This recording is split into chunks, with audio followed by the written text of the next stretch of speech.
বাস্তু বাস্তু অনুসারে 7টি ঘোড়ার ছবির উপকারিতা। দ্বিতীয় পাঠ। নমস্কার বন্ধুগণ, আশা করি ঈশ্বরের কৃপায় আপনারা সবাই ভালোই আছেন। আমি রামপ্রসাদ ব্যানার্জি কলকাতা থেকে বলছি। আজ আমি 7টি ঘোড়ার ছবির উপকারিতা প্রথম পার্টের বাকি অংশ এখানে দ্বিতীয় পার্টে আলোচনা করব। 7টি ঘোড়ার পেন্টিং যা বাস্তু অনুসারে একজনের জীবনে গতি এবং স্থিতিশীলতা নিয়ে আসে। আজকের এই পৃথিবীতে সকলেই সফল হতে চান। জীবনে সফল হতে গেলে কর্মে বিশ্বাস করতে হবে। যদি কেউ উদ্যমী হয় এবং কাজ করার ইচ্ছা থাকে, তবে সে নিশ্চিত সাফল্য অর্জন করবেই। বাস্তুশাস্ত্রে একজনের জীবনে ভাগ্য এবং সৌভাগ্য আনার বিভিন্ন উপায় আছে।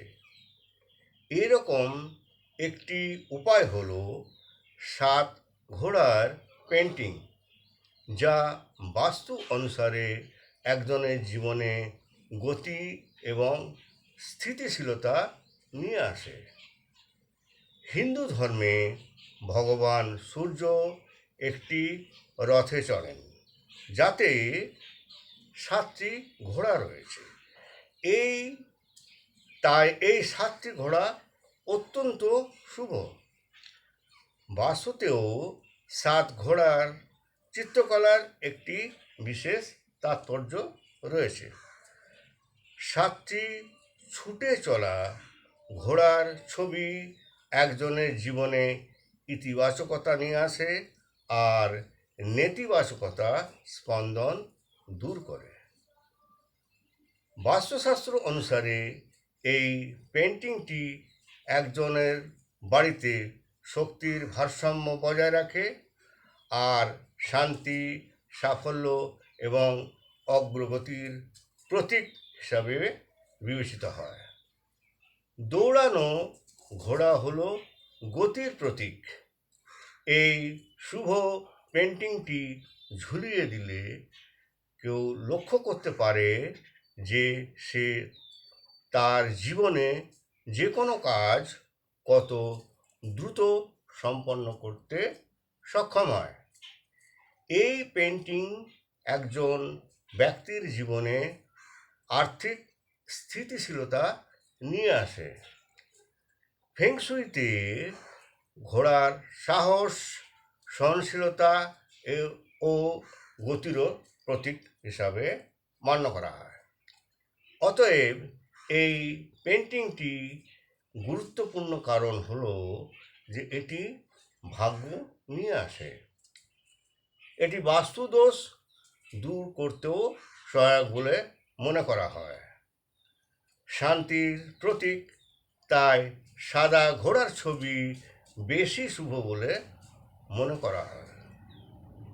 সর্বোত্তম ফলাফলের জন্য 7টি বা বিজোড় সংখ্যক ঘোড়ার ছবি ব্যবহার করা উচিত।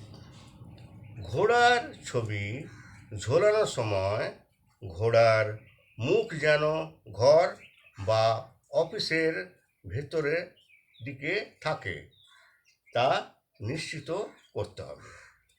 এই ছবির গুরুত্বপূর্ণ দিক যা উপেক্ষা করা উচিত নয়, তা হলো ঘোড়াগুলিতে কোনো শিকল বা দড়ি বাঁধা যেন না থাকে। 7টি ঘোড়ার ছবি যার পটভূমিতে চাঁদ রয়েছে, এই ধরনের ছবিগুলিকে ভাগ্যবান বলে মনে করা হয়। বাস্তুর জন্য আজকের টিপস: সিঁড়ির ধাপের সংখ্যা বিজোড় হওয়া উচিত, যেমন 9, 12, 15 ইত্যাদি। আবার সিঁড়ির উত্থান পূর্ব থেকে পশ্চিমে বা উত্তর থেকে দক্ষিণে হওয়া উচিত।